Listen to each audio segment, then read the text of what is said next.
మహానుభావుడివి.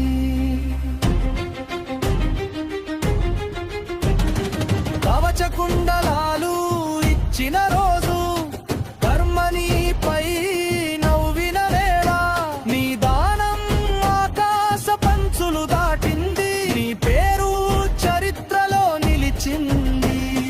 అమ్మా ఒడిలో పెరగని బాలుడివి, అన్నల మధ్య నిలవని యోధుడివి, అన్నిటికీ మించి నీ జీవిత పాఠం, అజేయమైన వీరుడి ధైర్యగాథ. ఓ కర్ణుడా మహావీరుడా, ఓ దానశూరుడా కర్ణుడా. సూర్యుడు అస్తమించిన